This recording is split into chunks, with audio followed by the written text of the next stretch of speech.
It is 11:30 a.m. The Kursk submarine was a testament to advanced engineering and technological prowess. Everyone treated as unsinkable, composed of a crew that has little experience and is underpaid.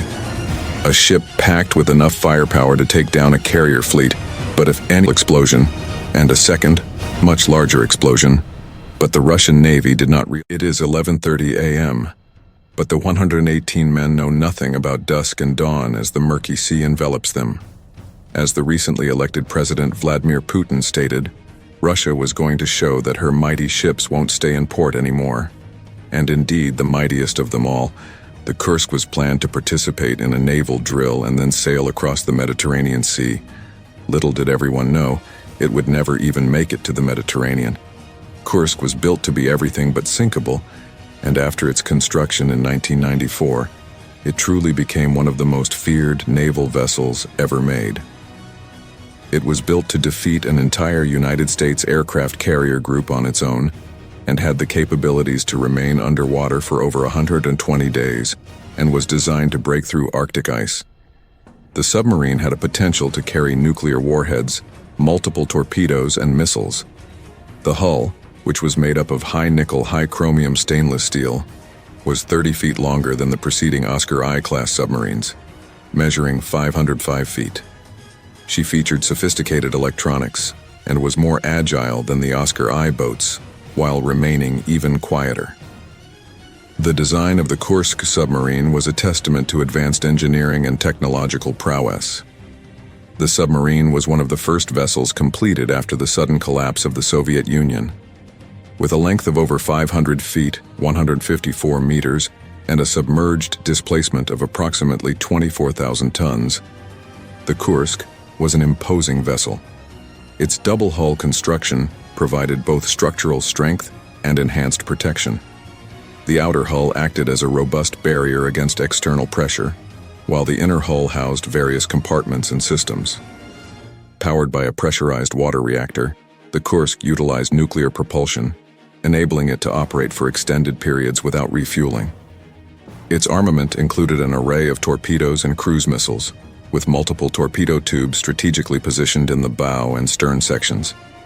Vertical missile launchers allowed for the firing of cruise missiles, making the Kursk a formidable force in both surface and underwater warfare. Equipped with advanced sonar and sensor systems, the submarine boasted bow-mounted and flank arrays for long-range detection and situational awareness. Its communication and command systems ensured effective coordination with other naval assets and command centers, featuring secure channels to protect mission confidentiality. The exterior hull featured a minuscule magnetic signature, which meant that it could easily elude detection by American submarines, which mostly used magnetic anomaly detection or MAD systems.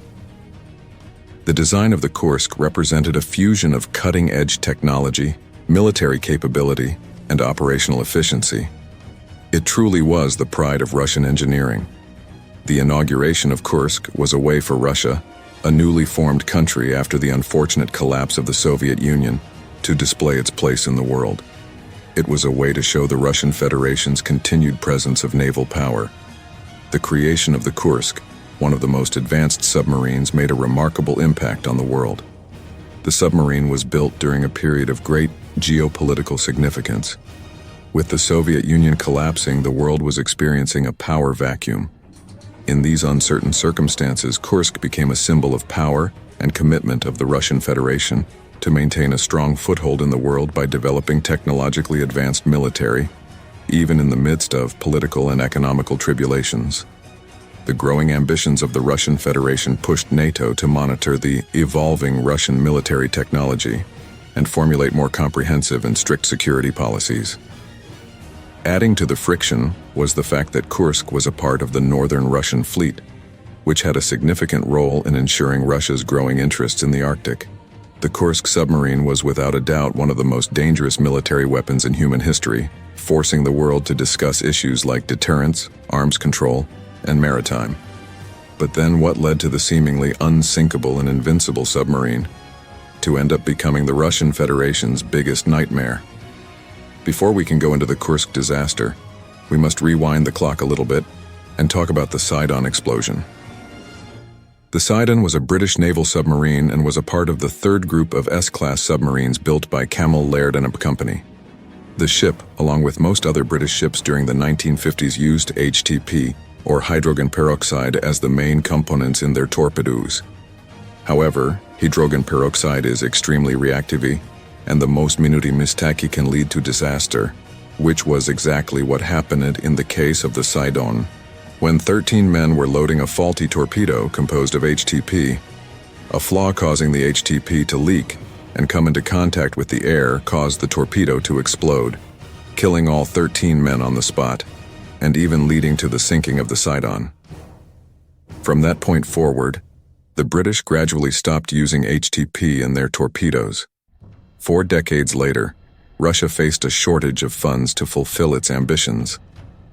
The urge to rival the growing strength of America was at peak, and even though it had just barely scraped by enough funds to make the powerhouse that is Kursk, it still needed fuel, torpedoes, and crew. Hydrogen peroxide hence became a cost-effective solution for the Russian Navy and was often used despite its risks. Due to low funds, all the crew aboard the Kursk was underpaid, and many were not paid at all. Further, since fuel was expensive, the Kursk was rarely sent out for a mission, which led to most of the crew being inexperienced and having little practical knowledge. Even though Kursk was a military marvel, it eventually became a liability on the shoulders of the Russian government, supporting it financially, becoming harder and harder as the day progressed. As a consequence of all of this, we now have a ship that everyone treated as unsinkable, composed of a crew that has little experience and is underpaid. A ship packed with enough firepower to take down a carrier fleet, but if any of its weaponry is mishandled, it can backfire very quickly. All these factors, when taken together, meant that Kursk was, more or less, a ticking bomb. And on 12th of August, the bomb went off. It was the day of August 12, 2000. The Kursk was participating in a large-scale naval exercise in the Barents Sea. This was the first naval drill of the submarine in over a decade. It consisted of 30 ships and 3 submarines. During the exercise, something unusual happened. A Type 6576 Kit torpedo suddenly erupted in the bow compartment, triggering a series of catastrophic events. It is believed that the explosion was due to volatile HTP seeping through a fault weld in the torpedo casing. This first explosion caused the fuel tank to rupture and cause a huge fire, which the crew was not experienced enough to deal with. It is suspected that at this point, the crew panicked, and around 23 of the members went as far from the fire as possible, that is in the 9th chamber. This fire eventually spread to the rest of the torpedoes, which triggered a second and even greater explosion. The second explosion is estimated to have been around 3.7 tons of TNT and registered as 4.2 on the Richter scale, the scale that is used to measure earthquakes. It could be felt as far as Alaska, and was the second sign that something was wrong. The first sign being the lack of communication between the Kursk and the rest of the Russian Navy. As the series of explosions unfold, the Kursk quickly lost power and began sinking. The submarine eventually came to rest on the seabed. More disheartening than the loss of property was the lives of 118 crew members who met their tragic fate as they lost control over their bodies due to injuries, suffocation, and exposure. Initially, a few members survived, but the slow response of Russian authorities quickly hampered their hopes. As news of the disaster spread, the Russian Navy initiated a rescue operation. However, initial rescue attempts were hindered by a lack of information and inadequate communication systems. The crews of nearby ships felt an initial explosion, and a second, much larger explosion, but the Russian Navy did not realize that an accident had occurred and did not initiate a search for the vessel for over 6 hours. The submarine's emergency rescue buoy had been intentionally disabled during an earlier mission, and it took more than 16 hours to locate the submarine, which rested on the ocean floor at a depth of 120 meters. Russian authorities were slow to accept international assistance, further delaying the rescue efforts. It took several days for a British and Norwegian team to reach the scene, but by then, All hope of finding survivors had faded. Everyone could only watch as each and every rescue attempt failed, until eventually the British and Norwegian divers opened the door to the ninth chamber just to find 23 dead men. It is suspected that they died of asphyxiation, or in layman terms, they died suffocating slowly to death. Following the disaster, extensive investigations were carried out to determine the cause of the explosion and the failures in the rescue operation. The investigations highlighted a combination of factors, including the aging state of the submarine, poor maintenance practices, and deficient safety protocols. The torpedo's unstable fuel and the inadequate response to the initial explosion were also identified as contributing factors. One major thing to note is that it was later found that most of the instructions aboard the ship were not even for HTP torpedoes, but rather for a different type of torpedo altogether. Moreover, the crew was not at all informed about the dangers of HTP torpedoes or trained in handling the same. This disaster exposed the deep-seated problems within the fleet, including insufficient funding, training, and maintenance.